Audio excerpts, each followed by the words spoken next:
The Gospel of the Lord. Praise you, Lord Jesus Christ. Please be seated.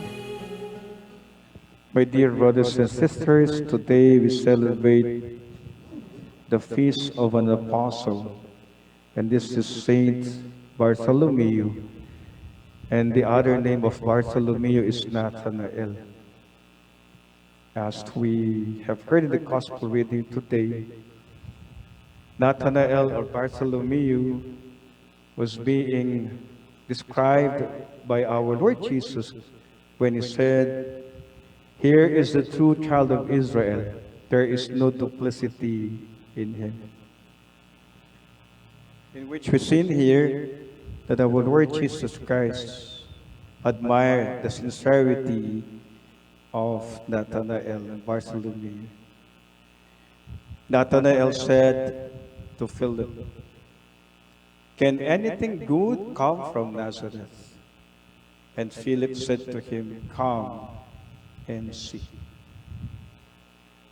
The very words of Nathanael or Bartholomew are words of undermining when he said, "Can anything good come from Nazareth?" He was just then true to himself. He was just so honest, straightforward to himself. That is why our Lord Jesus Christ said to him, "There is no duplicity in him. Here is a true child of Israel." If there's one thing that what we can learn from Bartholomew is that he is a man with no malice, a lover of Torah with openness to truth and readiness to accept the truth. Which is, Nathanael was the first apostle to make an explicit confession of faith in Jesus as the Messiah and as the Son of God. Why? Because, remember, before Peter's confessions of faith of Christ to Christ, it was Nathanael who was first made a confession when he said, "Rabbi, you are the Son of God. You are the King of Israel." In which, my dear brothers and sisters, if there's one thing that we are being inspired by the example of Bartholomew, is this. Bartholomew accept the teaching of our Lord Jesus with an open heart, open mind, without pride or prejudice.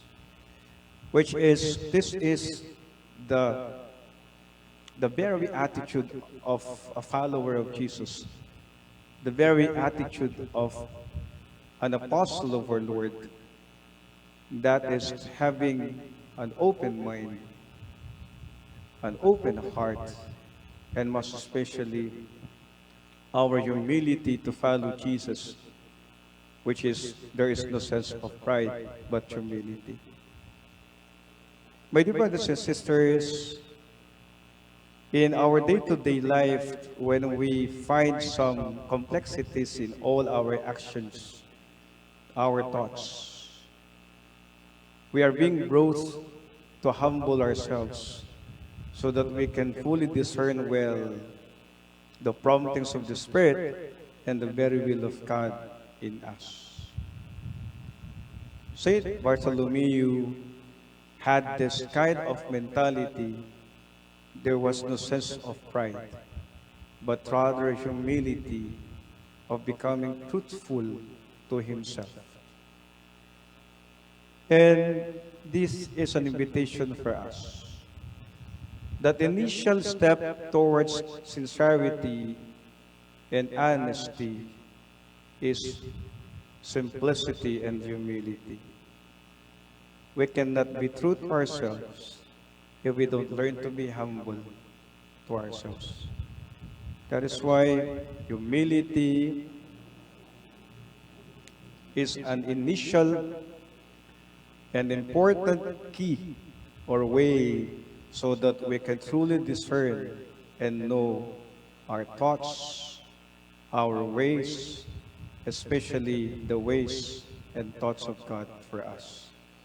Let us learn from Saint Bartholomew. When Jesus said to him, "There is no duplicity in him," may we learn from his sincerity and humility of life. Amen.